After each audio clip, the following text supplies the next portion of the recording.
There is nothing wrong with your radio. Do not attempt to adjust the volume. We are controlling the broadcast. For the next hour we will control all that you hear. You are about to experience the knowledge and insights of the Media Mothership.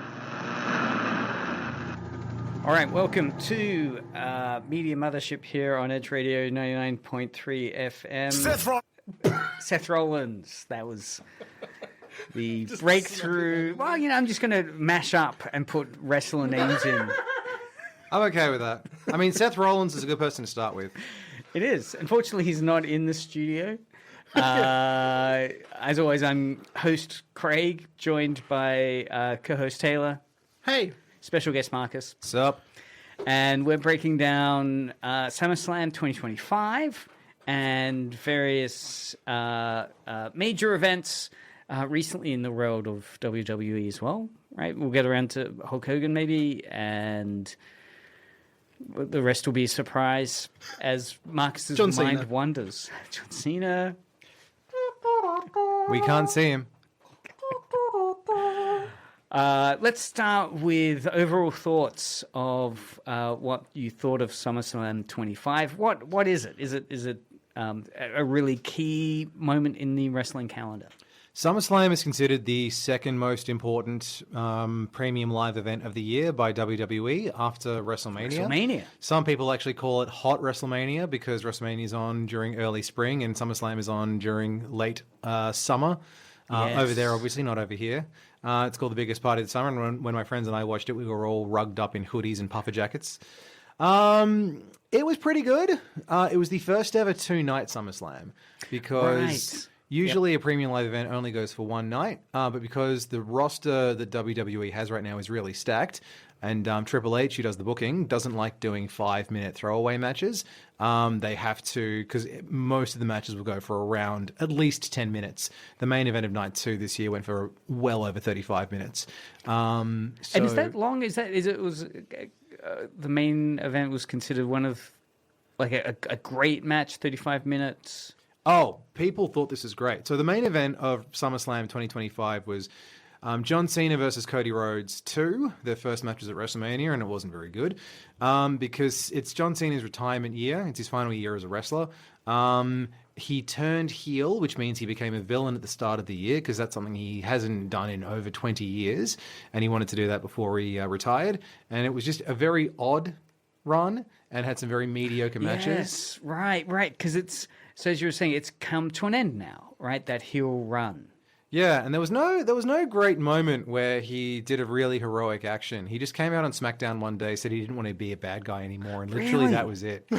And yeah, it's a really awkward promo because Cody's in the ring, who is the main guy right now. He lost the championship to Cena, and he got it at WrestleMania, got it back at SummerSlam. But Cena comes out, has this long and rambling monologue about how someone pressured me into turning evil because he thought it would be good TV. The Rock, Dwayne Johnson, who influenced a lot of the storylines up until sort of March of this year and then just vanished without a trace. Is there a reason why he's vanished? Is there much speculation as to what went down there? Two things. One is that Dwayne Johnson obviously has a really loaded schedule because not only is he an actor, but he also runs multiple businesses and he runs his own production company. And as Marco Pierre White once said, you cannot criticize a man for going to work. But Marco Pierre White. It's a good quote. It is a good quote. But also, so the chief content officer, Triple H, who does the booking of WWE right now, he and The Rock don't get along. They haven't gotten along for the 30 years they've known each other. They're not friends. They don't enjoy working together. And now that Triple H is the main guy in head of creative and Dwayne Johnson's on the board of directors, they clash. And I think The Rock just took his ball and went home. Yeah, right. So the sense is that part of John Cena's heel babyface move now is that this is an indication that The Rock's influence is Gone. Thank goodness, because it was everyone keeps waiting for him to turn up, and there's no word from him. They haven't even mentioned him.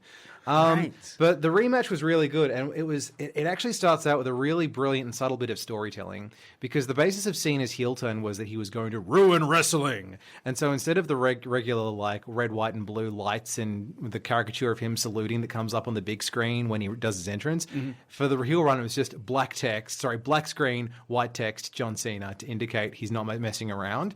But when he made his entrance at SummerSlam, it starts with the black background, the white text, and then boom, the lights come up. It's red, white, and blue. There's the caricature of him saluting, and the crowd absolutely exploded.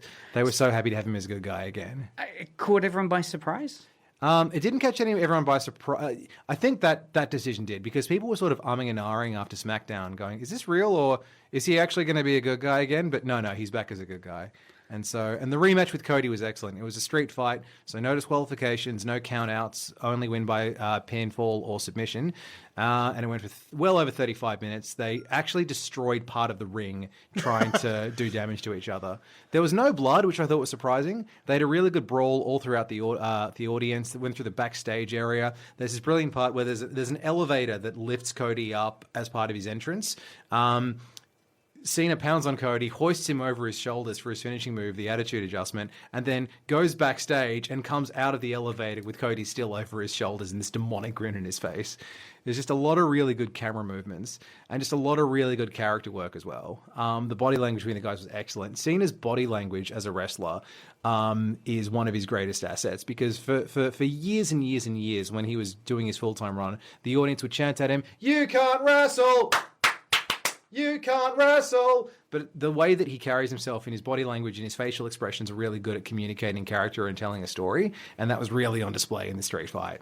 It still surprises me, the return to babyface happening so soon, because part of the excitement, I guess, for John Cena's departure was this dramatic shift into a bad guy, and that this was going to potentially...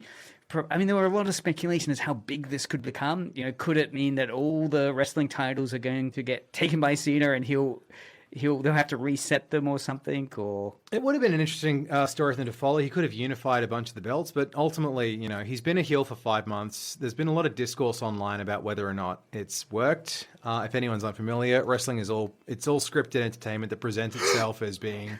It's basically it's acknowledged as a work of fiction outside of the premium live events and the TV shows, but the TV shows and the premium live events still operate under that masquerade, which is called kayfabe. And ultimately, people are not buying it out of universe. They're not buying in and booing him. They're still cheering him. He was a heel for 5 months, and he's only got about 5 months left before he's gone forever. So. Because you had a couple of memes that were getting generated by the Cena heel turn. The little boy who was crestfallen but loved being... What was the story about the little boy, right? He was like at one of the events early on with Cena's heel turn. He was a kid in Brussels at the very front row wearing a John Cena t-shirt and John Cena hat, and it's just after the heel turn, and Cena calls him out as part of... Because he comes out and he goes, "I've been in an abusive relationship with all of you people," and he singles the kid out, and then there's just a shot of the kid with his mouth hanging open and just staring like a deer in the headlights. Right. And they actually found the kid and interviewed him afterwards. He was like, "Look, I'm aware that this is all scripted. I thought it was really cool that he involved me in the story." And again, so it was this sense of really generating it. It's a huge impact. And again, if you're listening out there, feel free to send us a message on 0488811707. We're talking with our special guest Marcus about the SummerSlam 2025. We have a message in on our Steam chat. Steam chat. Steam chat, No, my favorite what messaging service. What is the chat? What is Twitch. that an image of? I think that's Isn't that YouTube. YouTube, yeah. Okay, YouTube chat. Steam chat. I have no idea. Are we playing a game by Big Boy Nady? Thanks, Big Boy Nady, listening in. He says, "Good evening, Dr. Craig, TT." Yeah, that's Okay, me. that's you. And special guest Marcus, listening whilst playing Cyberpunk. Well, I think this will help. There's no wrestling in Cyberpunk 2077. No, there is. There's street fights in Cyberpunk. Oh, that's right. Yes, you can do street fighting. Yep. So we're breaking down WrestleMania 2025. We've kind of jumped in, I guess, at one of the surprise favorite moment elements of night 2. But which is the Cody Rhodes and John Cena. They're both baby faces now. So what's the in-world explanation of two baby faces fighting each other? They were fighting over the Undisputed belt, which is seen as right. the most prestigious belt in the company, because Cody's still a full-timer and he wants the belt back because he went through so much to get it in universe and out of universe as well. And it was very much a case of he wanted it back. And there's a brilliant moment, and it's made clear throughout the fight that it's not personal. It's just who's going to be the real top dog. And there's a brilliant moment near the end where a big part of Cody's story in universe is he has to learn to be less soft and less forgiving. And there's a brilliant bit where and I've never seen this done before, he undoes one of the ring. I don't even know, like he full on takes a turnbuckle off the ring. It's still attached to the ropes, and he just starts bludgeoning Cena with it. Really? And the audience was actually booing him for it because that's such a heel tactic. But it was very much a case of I have to do whatever it takes to win. But there's a brilliant moment where he hits a bunch of his signature moves on Cena and realizes that he's about to pin Cena and put him down for good. And What are the names of the signature moves? so for Cody, one of them is the Cody Cutter, where he runs towards and jumps off the second rope, and as he's falling, he sort of grabs the other guy's head and drops them to the mat. The Cody Cutter. Yeah, which is similar to the Diamond Cutter, which is DDP's signature, and the RKO, which is Randy Orton's signature. Yep. He also does the Crossroads, where he sort of hooks the other guy's head underneath his armpit so they're bent backwards at the knees and sort of flips around so they slam their head on the mat. There's also the Flip, Flop, and Fly, which is one of his dad's moves. Flip, flop, and fly. It's basically a bunch of close range punches, and then starts with him sort of spinning his hands like he's doing a disco dance from his knees as he bends over to the knees, does that, stands up, adjusts his head, and then bonks them with an elbow. Flip, flop, and fly. The flip, flop, and fly. Yeah, I knew it as slip, slop, and slap. Slip, slop, slap. both really good marketing campaigns. Yeah. Those are the three big ones that you see in every Cody Rhodes match. So you were describing a scene in the match with Cena and Rhodes where Rhodes is doing his signature moves. Yeah, so the climax of the match, he's hit them all. Cena's clearly staggered, And I guess the crowd's reacting to that as they're seeing these signature moves. Each one of those is kind of narratively placed to create heat or audience engagement. And so Cena is kind of receiving these moves, and the audience is... The audience, Cody's an interesting one because the WWE audience is interesting in that the people they always dislike the current guy. They almost always dislike the current guy. He's like the belt holder. Yeah, ever since John Cena became the guy in the early 2000s, the people who were going to see him, who had the disposable income to pay to go and see Cena matches, had grown up watching Bret Hart, Stone Cold, and The Rock. And they were the three guys that they loved. And Cena was not like any of them. And so they would boo him because they didn't like the way that he was portrayed as a hero. They didn't like his style. So he'd walk in and they would just absolutely boo him out of the building. But now... because Cena was always big with kids watching at home, so now the people who are going to the stadiums to see the matches are the people who were kids when they watched John Cena 10, 15, 20 years ago. And so now they boo whoever Cena is fighting because he's their childhood hero. It's like the Attack of the Clones movie, or maybe Phantom Menace, right? Absolutely horrible movies from hardcore Star Wars fans.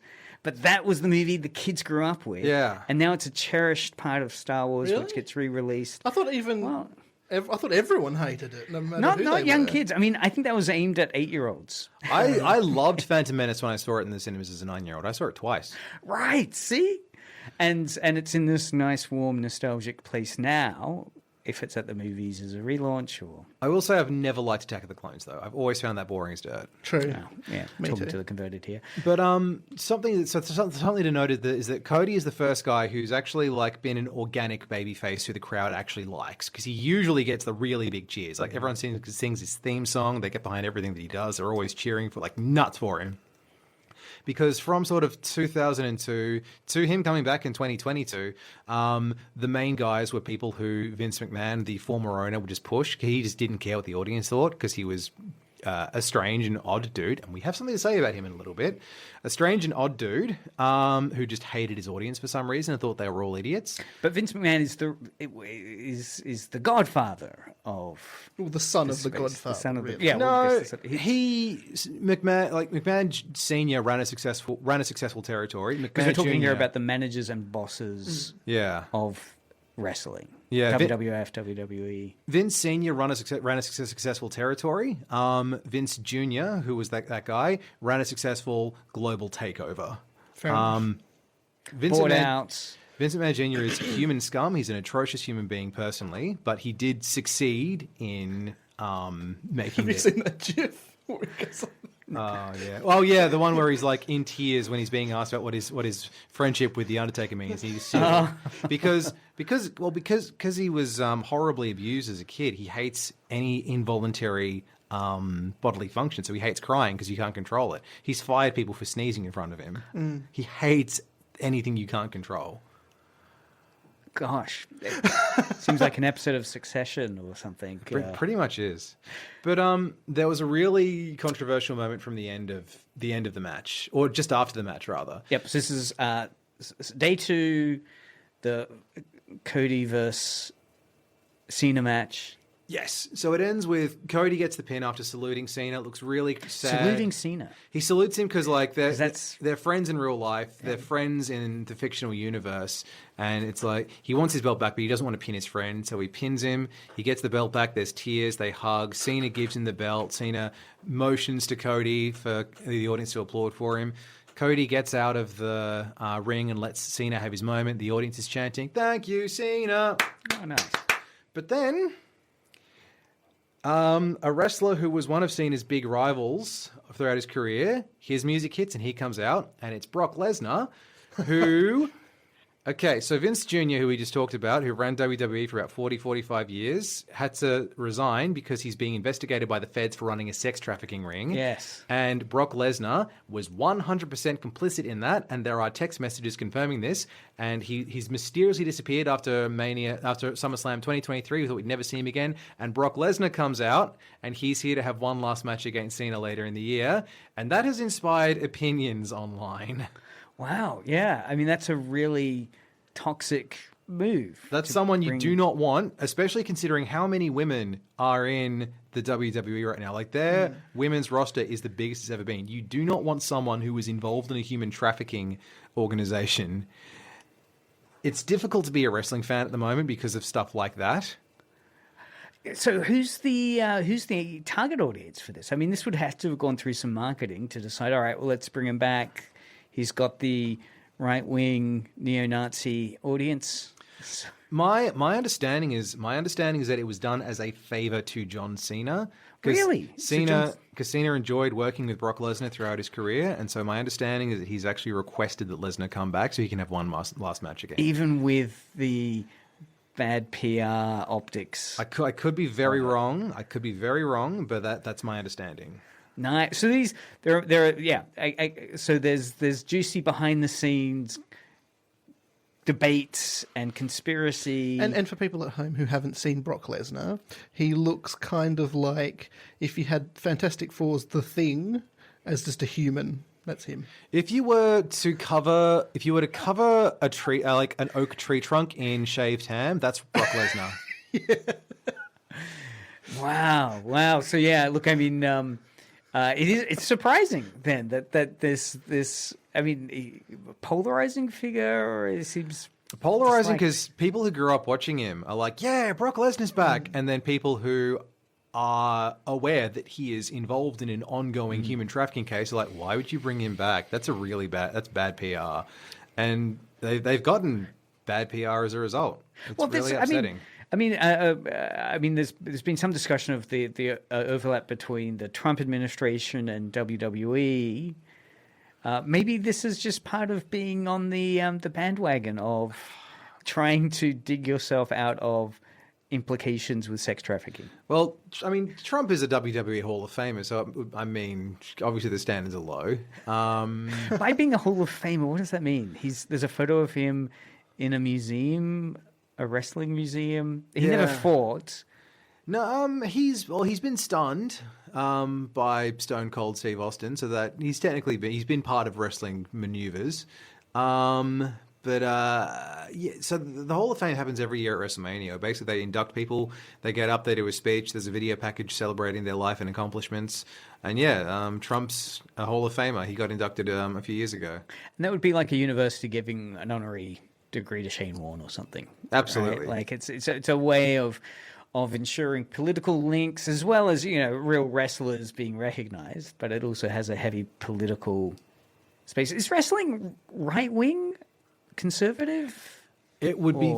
That's a question. There have been periods where it's been extremely conservative. So during the War on Terror, they had a character played by an Italian American called Muhammad Hassan, who wears extremely stereotypical Middle Eastern clothing, and he was a bad guy. No, not the Sheik. He's far removed from the Sheik. He was playing a character who was a villain because he was upset at how much anti-Islamic sentiment there was following the War on Terror, and that's why he was a bad guy. And so a lot of people these days pretend that never happened.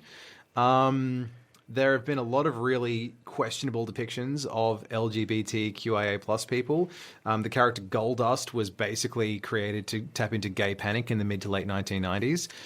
Wow, so at the height of the AIDS crisis. Yeah. Well, not height, but certainly within that. They have this very androgynous character in a bodysuit who licks his lips and openly lusts after the other men on the roster.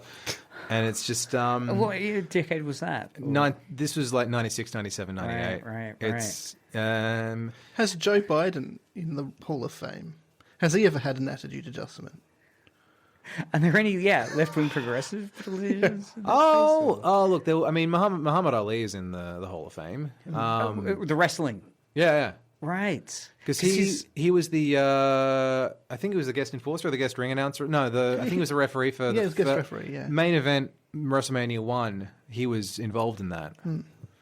Because Hulk Hogan, of course, notoriously at the end of his life, promoted and campaigned for Trump. Yep. And a lot of that came up in his obituaries as for some people, head scratching kind of identity shift. So within these, did you have something to add? Just on the note of that, after Hulk Hogan passed away, the Wrestling Observer newsletter, which is seen as being sort of the foremost weekly publication on wrestling in the world, the week he passed away, they did a Life and Times issue, and the following week they actually reported on some of the responses his death had gotten online. Because Hulk Hogan was recorded saying some extremely racist things that got leaked, and he's also a Trump supporter, a notorious backstage politica. Obviously, he helped make wrestling really big in the 80s, but also, generally speaking, bit of a sketchy guy. Yeah, he has a moustache. Strange history with his family. And basically, any public figure who said anything about Hulk Hogan would get criticized by someone in the weeks after he passed away. If you were progressive and you said that he had a complicated legacy because of his racism and the way he treated his family, you'd get flamed by his fans saying, "You don't know your wrestling history. There wouldn't be a WrestleMania if it wasn't for him." Whereas if he was lauded by people who were mega fans and appreciated things that he'd done for the industry, then you'd have progressives saying he was a racist and he was a politic and he was terrible to his family. You shouldn't be celebrating his accomplishments. I'm not saying that either of those are correct or incorrect statements, but the amount of vitriol that was directed towards anyone who said anything about him in the weeks following his death was astounding. That is just Twitter as well. Twitter. Yeah. Some people actually got bullied off social media, like Joey Swole, whose thing is he's on Instagram and he basically tries to have really positive messages for people and try to dispel like any toxic beliefs. Said that he was a huge fan of Hulk Hogan, and people flamed him to within an inch of his life, and he actually quit Instagram for a few days. He was like, "I can't take this, I'm done." Because he said he was a fan? Because he said he was a fan of Hulk Hogan growing up. And the backlash to that was from progressives who were like, he was a racist, he was right, a terrible human, you can't say stuff like this. I guess one of the other aspects of Hulk Hogan's passing I'd forgotten about was his involvement in the Gorka scandal with the sex tape, and how that I'd forgotten about the media systems that basically dismantled. The payout was huge. Yeah. I forget how many millions, It but was 115 million that the courts awarded to him. 115 million. I believe he settled for 32 million. because it was a defamation case, I Yeah. imagine, and it was because they'd used the sex footage that had leaked. I believe it was the footage of him saying how much he hates African Americans that got leaked. Oh, right, it was that. And anyway, that resulted in the collapse of that media platform, and that rippled throughout a lot of other platforms. Even on Kotaku, I know there was an article in Kotaku the journalist was just saying, he was there involved not in Gorka, but a adjacent media publishing company, and was shocked at the ripples that created. That's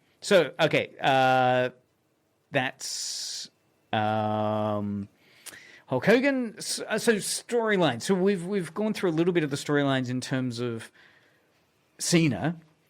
What are some of the ongoing storylines which are kind of becoming compelling at the moment, or which you're seeing emerge now, or getting wrapped up? One story that's had a curveball that was really well done is so the whole the Seth Rollins CM Punk feud, which has been going off and on since CM Punk came back in late 2023. For reference, CM Punk is someone who he left WWE in 2014 under a cloud of controversy, spent the next 9 years saying very negative things about them, and then was welcomed back with open arms. Seth Rollins basically picked up the ball from him as being one of the top guys and has never had a nice thing to say about Punk in real life or in kayfabe.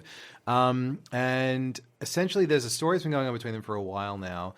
They had a triple threat match at WrestleMania, which ended with Seth Rollins turning heel, even though the audience loves him, became a bad guy, and he started his own faction called the Vision. And this is brilliant. So LA Knight, who is another guy who people really like him, and it's basically do or die time. Either because he's 42, he's not getting any younger. He's 40, sorry. Either they strap the rocket to him and make him one of the top guys, or he's going to flounder in the mid-card for forever. Because even though wrestling is premeditated, people only have so much time that they can be in the main event, and you've got to capitalize because it's week to week. There is no off-season for wrestling. And he challenged Seth Rollins to a match at Saturday night's main event. And during the match, Seth has a history of knee injuries. He did WrestleMania last year on a torn meniscus. He was working on one leg, and he had 2 matches across the weekend plus a run-in. Then he had several months off for surgery. During the match at Saturday night's main event, broadcast live on NBC, because normally wrestling's done either on a streaming service or cable. He does his knee, and and this is brilliant. He injures his knee. He looks terrified, and he very clearly motions over to the referee, and you can clearly see him telling her, go and tell LA Knight to pin me. I've done my knee. I can't keep doing the match. So he's called an audible. That's what that's called. Because if you can't continue with the match, you've got to communicate to the other person and say, here's what we have to do. And so Seth Rollins is then on crutches. There's word he's going to be out for 6 or 7 months. And here's the thing. Seth Rollins won Money in the Bank, which basically means that if you have the Money in the Bank briefcase, whenever you want, you can open it, and you can, if you pin the title, you can get an immediate title match, no matter where you are or when you are, and it's always done on TV, even though there's so many other hours in the week, because it's WWE and their universe is interesting. But essentially, so there was talk about how they're going to do this when he's going to be out until next year. And then there's a match at the night 1 main event is CM Punk, his rival, versus Gunther, der Ring General, whose thing is that he's Hitler. And Gunther has the World Heavyweight Championship, which is the main belt on Raw. It's the secondary world title of the promotion. And it's an exhausting match. Punk is on his knees, gassed for most of it. And it's clearly done in storyline that he's really exhausted fighting Gunther, and Gunther's only been pinned 3 times in the since he's come to WWE, and Punk basically makes him bleed for the first time, sends him over the announcer's desk, Gunther comes back with his face covered in blood because he's done a really impressive blade job. Punk gets him back in the ring, pins him clean as a whistle. He's got the World Heavyweight Championship. It's his moment. And then Seth's theme music hits. Seth comes out on crutches, throws the crutches away, undoes his leg brace, prances around, pulls out his briefcase, sprints to the ring, pins Punk for the 1-2-3, and now Seth's the heavyweight champion. Wow. And the following Raw, the first person to come out and start mouthing off during a word battle and challenge for a title fight is LA Knight, that guy who he injured his knee against, quote unquote, and they have a match later that night that ends in disqualification because CM Punk gets involved. So this whole Punk and LA Knight are both going after Seth, and they are going to feud with each other at some point soon. Right. Wow. And this storyline is juicy. This has been probably the second best storyline of the year in my estimate, because it's been going for so long through so many permutations. There are so many people involved. The faction that Seth's built is brilliant. The other, oh man, sorry. So that's that, and that's really cool. This other thing, which is really funny, is that one of the other top guys, Roman Reigns, he's off and out for months at a time. One of Seth's henchmen, Bronson Reed, hits this. He speared Roman Reigns so hard on an episode of Raw that Roman Reigns' shoes came off. That means I think you've died. And then what he does is Bronson Reed, who's a villain, Roman Reigns is a good guy. Bronson Reed steals these really nice Air Jordans, ties the laces together, and he starts wearing them around his neck. And because Roman Reigns, he's Samoan, he was his role was his character was the tribal chief who's got this really nice red shell necklace called the Ula Fala. And so now Bronson Reed with these stolen shoes wears them around his neck, and they're the Shula Fala. And the audience chants at him and everything, and it's brilliant. Crazy. And so just the fact that a pair of Air Jordans has become this massive symbol of disrespect is brilliant. And that would be a real surprise moment. Shoes flying off. And then the wrestler being able to improvise a totem out of that. I don't know if it was improvised or not, because people have been accidentally knocked out of their shoes before, so it wouldn't surprise me. But they had a tag match. Bronson Reed and Roman Reigns had a match against each other with other people involved at SummerSlam. It was also really good. A lot of comedy in that match. There's a lot of really good comedy in WWE right now. But the Punk Knight Rollins conflict coming out of Mania is one of the best ones. That was a really enjoyable moment, and especially because they had played this fake injury, because they're usually very clear. Right. They're usually very clear about what is fake and what is real. If someone this was playing as real, they were playing it as real because people have been injured and they've had to just stop matches this year. And there's one where I think it's Zoe Stark comes off a rope. The person she's called out to hasn't noticed her, and she lands funny. Her knee's pointing a different angle. That was against... And again, the wrestler would get the referee to help communicate. Yes. Thankfully, that was a triple threat match, so she left and the other two kept on brawling. And that was Kairi Sane who was involved in that. And then a couple of weeks later, Kairi Sane, having a match against Liv Morgan, does a perfectly safe headlock takedown, and Liv Morgan dislocates her shoulder.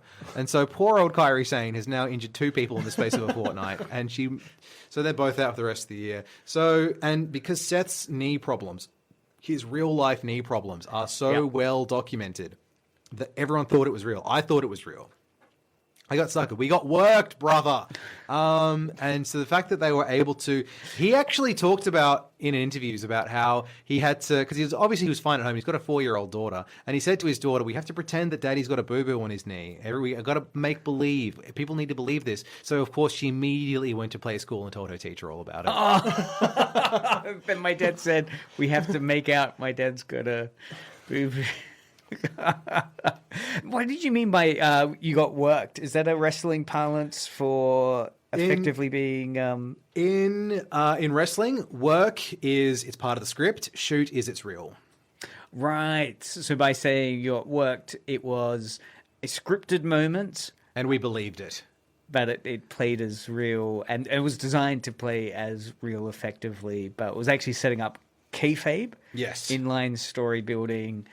Because, yes, that would be fantastic. On other storylines, how's the Australian talent, Rhea Ripley? Oh, Rhea Bloody Ripley. Because she was on night one? She opened night two. Night two. Because do you remember that triple threat match from the start of night 2 of WrestleMania earlier in the year? Yes. Similar thing where she had an absolute barn burner at Evolution, which was the second all-women's premium live event against the then world champion Io Sky. That ends in Naomi, who had Money in the Bank. Major villain comes out, cashes in, gets Io's title because they were doing this whole bit about how Rhea Ripley has never beaten Io Sky, and she still hasn't. Right, it's a Japanese wrestler. Yes, considered one of the great. And man, sorry, I have to have a little rant here. I understand that the last 40 minutes has not been nothing but me ranting, but Triple H is really bad at booking champions to defend their titles. So there was a brilliant story just before Mania where Io Sky beats Rhea Ripley for the belt on Raw. Very rare to see a world title change hands on an episode of TV. Usually it's at a premium live event. Based on in kayfabe, a match that Rhea suggested. She then defends it the following week, and then she successfully, everyone thought, because there was a triple threat at WrestleMania with Rhea and Io Sky and another wrestler, Bianca Belair, everyone thought Io Sky was going to lose it because she was the third wheel in the feud. Everyone was disrespecting her. She pulls out this incredible win. 5-star match from the Wrestling Observer newsletter. Brilliant feel-good moment. She then does not defend the belt once between late April and when she loses it in mid-July. Really? So just wasted storyline. Completely. There are so many women on that roster who she could have had really good title defenses against, even if it's only on TV and not on premium live event. But they just didn't do it. She had non-title matches. She was in tag team matches, but they just didn't give her. I know you've mentioned in the past that Vince McMahon never knew what to do with someone who didn't speak English effectively. Yeah. As a wrestler, is that partially to do with it still? Sadly, or I wouldn't say so because she's had incredible. Her previous world title run, which was last year, it went for the best part of 8 months. That was actually really good, and she had a number of feuds rather. And another of the there are a couple of talent at the moment who aren't native English speakers, but one of the biggest wrestlers right now, Stephanie Vicaire. She was on NXT, which is the developmental brand. She's Chilean. She doesn't speak much English, but she had a really good run as champion, and actually a double champion. She had the world title and the North American title. So it's definitely changed. Yeah, it is exciting with the kind of lucha libre style from Mexico and then the Japanese wrestling style. So definitely giving those global wrestling identities a coverage in WWE can't help but benefit it. But yeah, it is unfortunate that. So anyway, in SummerSlam, there was the match with Rhea and Io. And was that a good match? Was that? It was good. Yes, it was Rhea versus Io versus Naomi, who's sort of the main villain of the women's division at the moment. It was a good triple threat match. Naomi retained because she has a match against Stephanie Vicaire at Clash in Paris later this month. And if Stephanie Vicaire is a babyface, people really like her. If you were to have her go against Rhea Ripley, people would start to boo her. So she has to go against a mega heel so that people still like her. It's an interesting... I actually got to thinking, though, because they're going to have Crown Jewel, one of the major premium live events, in Australia this year. Really? And so it's I reckon, coming to Australia. Yeah, it's a global wrestling. Yeah, it's normally in Saudi Arabia, but it's going to be in Western Australia this year. Wow, it's Australia's. There was already one in Western Australia at some point, wasn't there? That was Elimination Chamber last year. Elimination Wow. Chamber, yeah. Okay, so this is happening in Australia. What's the hype for it? Are you excited? Have you got your tickets? Are you? Tickets are like $5,000, man. I'm not going. And it's who's the audience for this? It's not the local, or it's the rich local. Wrestling at the moment it's in its third major boom period, third major global boom period after the rock and wrestling era in the 80s and the Attitude Era in the late 90s, early 2000s. And there are a lot of people who are huge fans in Australia. And there would be a market to fill up a 100,000 person stadium. Yeah. They've done it before. They did it for Elimination Chamber. Because there's 22 million people. So there's certainly a market, but it's expensive. Oh, and that's the reason why they... One of the reasons why they post that every single show they do is their most profitable ever is because they just jack up the prices to ridiculous levels. They are so expensive. It's $500 to sit in the gods. I'm not sitting at the back of a stadium for $500 and traveling to Western Australia. No. But they had the really big stars coming to Australia as well for that one. It wasn't just like randoms or like the lowest ones. It was the highest ones as well. That's why the price is so big. Yeah. And Cena's going to be at the Western Australia one as well. Yeah. He's going to be at Crown Jewel. Right. Okay. And, sorry, you go. So it's going to be a huge event.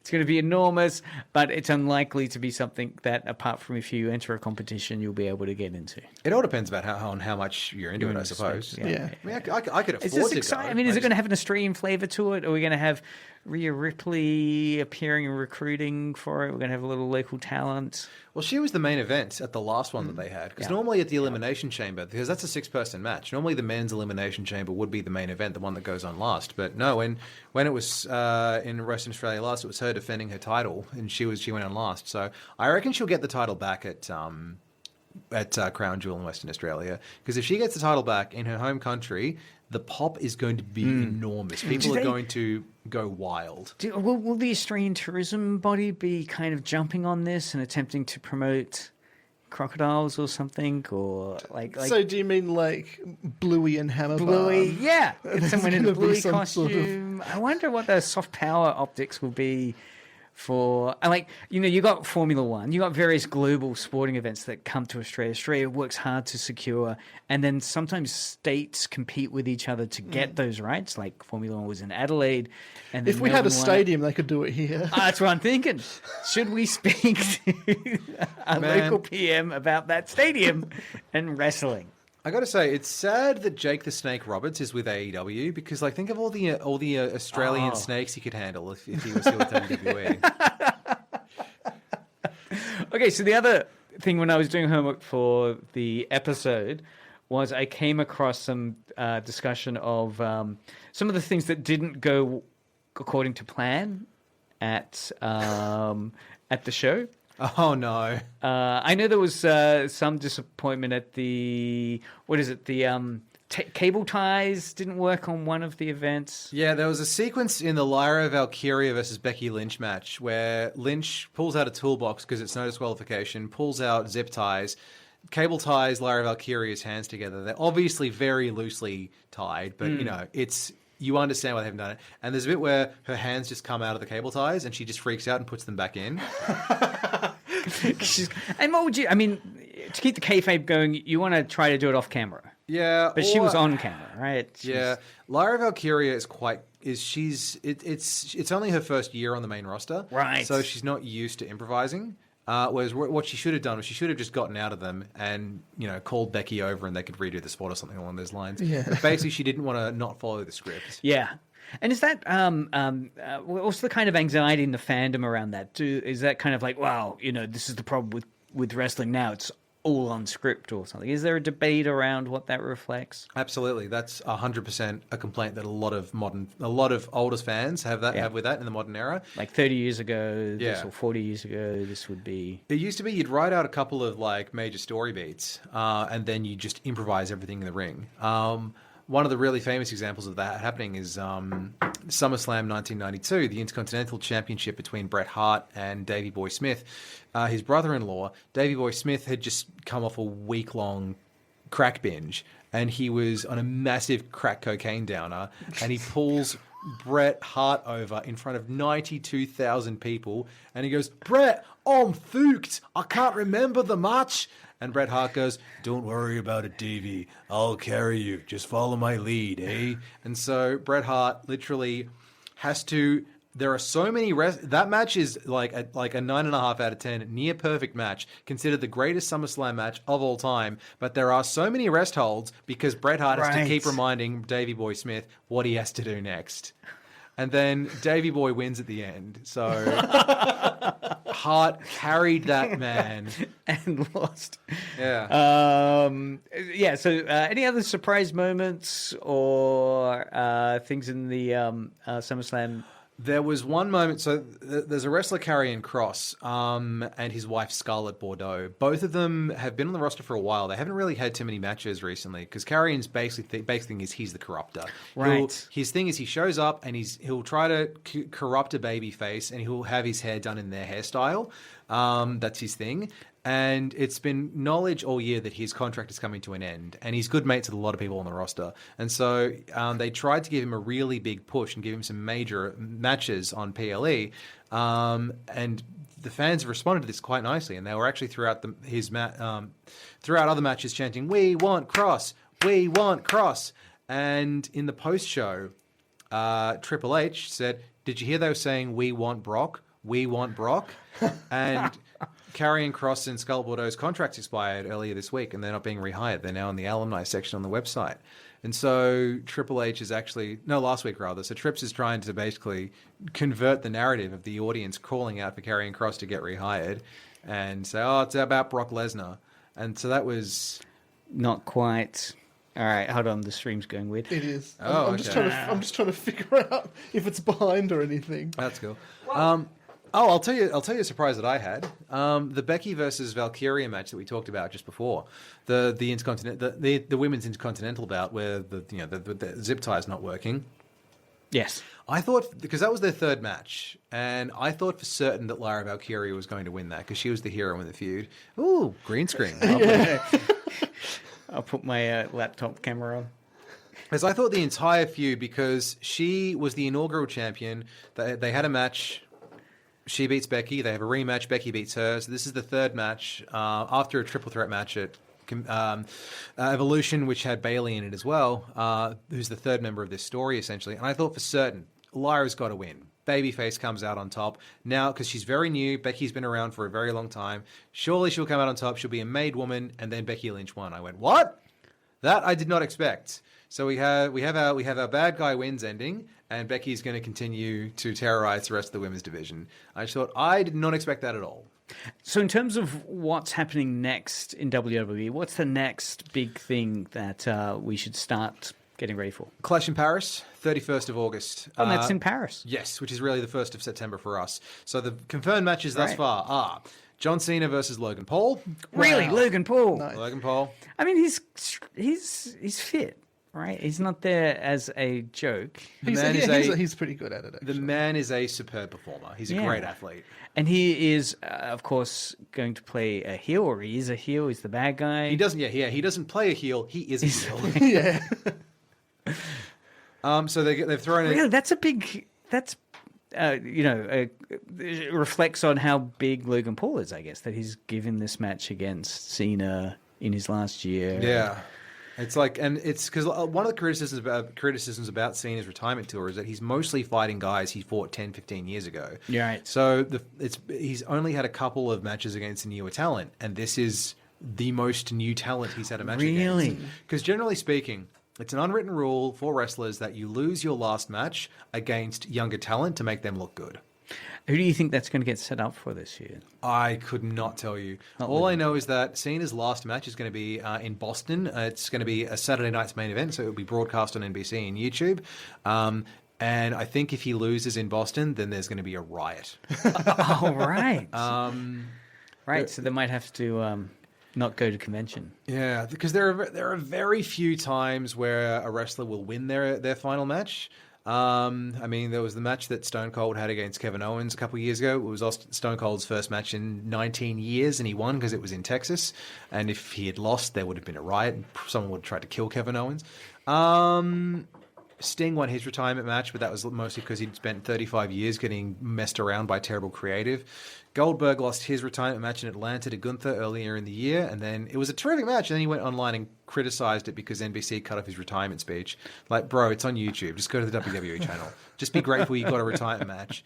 Be grateful you got a retirement match, unlike Bret Hart, whose career you ended when you nearly kicked his head off. But sorry, straying from the point, other matches that are going to be there. There's going to be a fatal four-way for the World Heavyweight Championship, which is the main belt on Raw.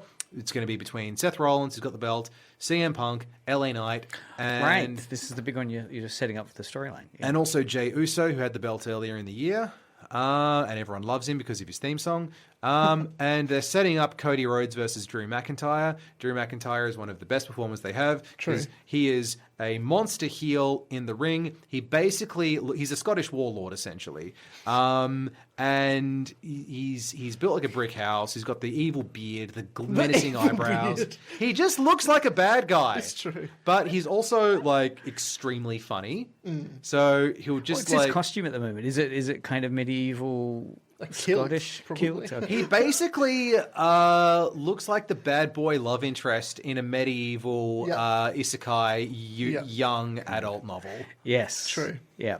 And he's just hilarious because he'll be this savage in the ring and then he'll just say ridiculous things in his promos. So there's the moment where Cena and Cody bury the hatchet and make friends on SmackDown. He just comes out and goes, "No, you hang up. No, you hang up." And it's just, come on, man.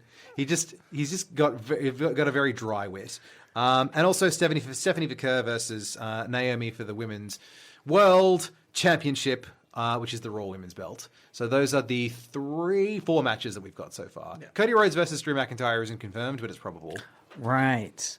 And that's in Paris. In Paris. Paris, right. So again, it would be fun to... Are there any Paris performers at the moment? Any French performers? Yeah. I'm imagining someone in a mime costume that wrestles. Right? Look, most of the performers, there are a few Irish performers, a few Aussies, a lot of Japanese and South American performers, but I don't think there are any from France at the moment. There have been in the past, but not right now. All right. Final thoughts on wrapping up how SummerSlam and upcoming matches are going to evolve? In 40 seconds or less. 40 seconds or less. I enjoyed SummerSlam, but there have been better pay-per-views. It wasn't as good as Evolution, which was incredible. All right. We have a message for you that you can answer off show. Yeah.